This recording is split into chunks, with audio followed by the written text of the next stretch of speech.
കേട്ടോ. വാ അയ്യേ വാ, നാണം കൊണ്ടങ്ങ് നിക്കാൻ വയ്യ. അപ്പൊ എല്ലാം പറഞ്ഞില്ല, കൊളമാക്കരുത് കേട്ടോ. ഹായ് മഞ്ജു, സിന്ധു ഉണ്ടല്ലോ. പേടിക്കണ്ട, അവൾ ഏറ്റു.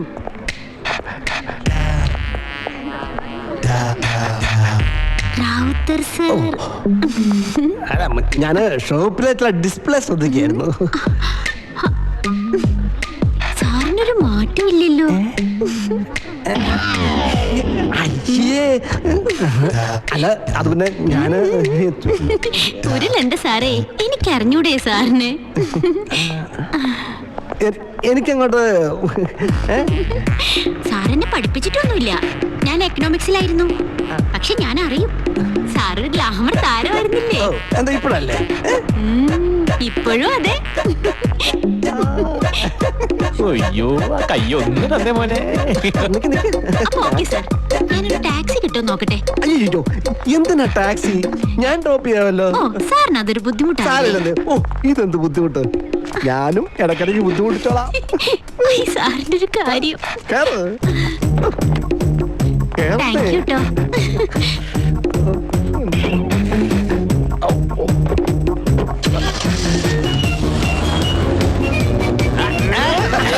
അധിക ചെലവിതാ പോലെ അവൾക്കൊരു മോതിരിട്ട് കൊടുക്കും.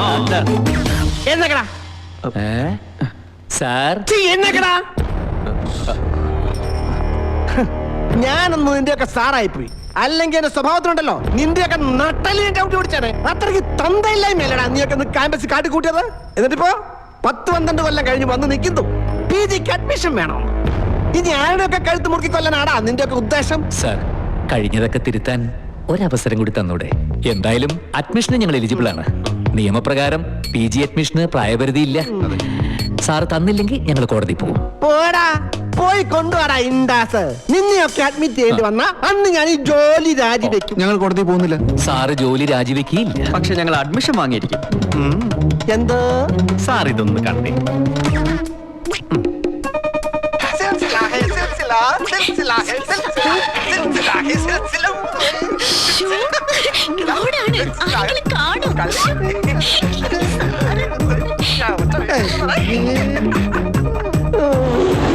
സുന്ദരി കേട്ടാ.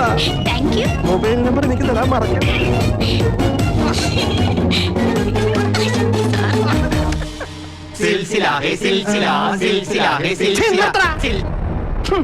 Black mailing. ഇതിന്റെ കോപ്പികൾ ക്യാമ്പസിൽ എത്തിക്കും, ഇന്റർനെറ്റിൽ കയറ്റും, ഭാര്യയ്ക്ക് പൈസ അയച്ചു കൊടുക്കും. ഇതൊക്കെയല്ലേ പറയാൻ പോകുന്നത്? ഞാൻ സമ്മതിച്ചിടാ തെണ്ടുകളെ. പക്ഷെ ഒരു കാര്യം, ഒരു കോൺവെന്റ് സ്കൂള് പോലെ ഡിസിപ്ലിനിൽ കൊണ്ടുപോകാൻ ഞാൻ കോളേജ് അത് നശിപ്പിക്കരുത്. ഇല്ല സാർ, അത് മതി. അക്കാര്യത്തിൽ ഞങ്ങൾക്ക് യാതൊരു ഉറപ്പും പറയാൻ പറ്റില്ല. ഓക്കെ സാർ, അപ്പൊ ഇനി ക്യാമ്പസിൽ കാണാം.